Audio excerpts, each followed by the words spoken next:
From Forex Traders Daily, this is your daily analysis with Ross Mullins, live from Richmond, Virginia.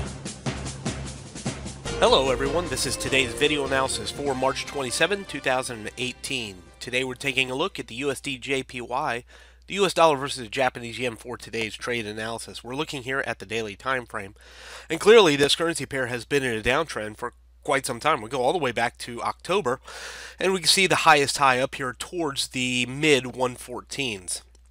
Since then, we went into a little bit of consolidation and then began the fall all the way down here into multi-year lows into the mid 104. So quite a long drop here for the US yen. Blue trend line, of course, representing and recognizing that downtrend, but the price action under the trend line is the real story. Lower highs and lower lows all the way down here again to the bottom of the chart.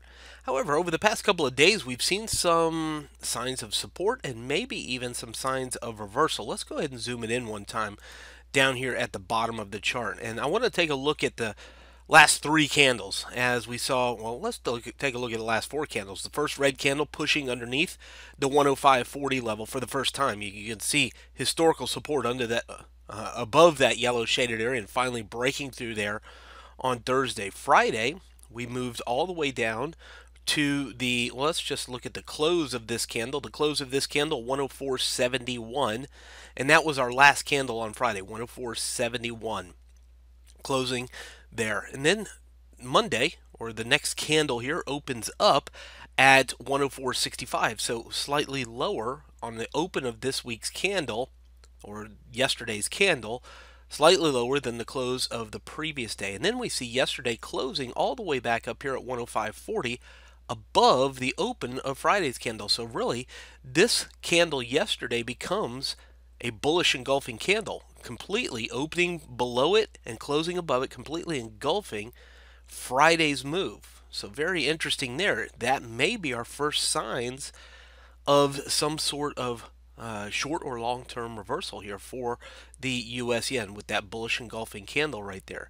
Now we're seeing the market challenge right back above the 105.40, 105.70 level, which again was clearly support back here on the left-hand side. If it stays above 105.70, we'll be looking for the challenge of the longer-term trend line, that blue trend line, the long-term trend line. If it gets above that, that may be our next clue of potential reversal here for the US yen. So we have the bullish engulfing candle.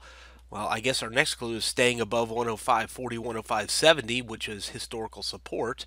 And of course, breaking the trend line, we potentially look for the beginning of a turn back to the pink zone, 106.30, 106.60. And of course, above there, we'd look for even higher levels back into the 107s. Now, all that changes, of course, if the market gets back under the yellow zone and starts to target back down towards the blue zone at the bottom. But I think that yesterday's candle and Friday's candle, very interesting setup here with the bullish engulfing candle, could be our first real good signs of potential reversal here for the US yen, at least short-term reversal back to the pink zone or maybe even back to the orange zone. You know, if we just go zoom out again and just take Fibonacci, let's just take Fibonacci of the blue trend line, top to the bottom of the chart. And we can see the 236 sitting back at 106.69. That's the top of the pink zone. So that becomes a relatively easy target for the market to shoot back towards, which is the pink shaded area, staying above the yellow shaded area. If we take Fibonacci a little bit further out, let's take it all the way to the highest high here at the top of the chart. That puts, of course, the 236 all the way back up to 107. So again, another potential target as the market continues to pressure back up here, if the market continues to pressure back up here for the US yen. Down to the 4-hour time frame real quick, just to get a handle on what's been happening. You can see the continued support down here, 104.85, the blue shaded area. We made our way higher yesterday, some congestion and resistance here into 105.70, the yellow shaded area. Now again today we're right back above that yellow zone. So for the day today, I think what we're looking for is for it to stay above the yellow zone, not get back underneath the yellow zone, and then we begin looking for targets back to the pink zone for the US yen this week. From Forex Traders Daily, this has been your daily analysis with Ross Mullins. If you would like to get Ross's analysis on all the currency pairs he's watching and all the trades he takes today, join him in his live trade room by clicking on the link below. Please leave any comments you have about today's video in the comments section below.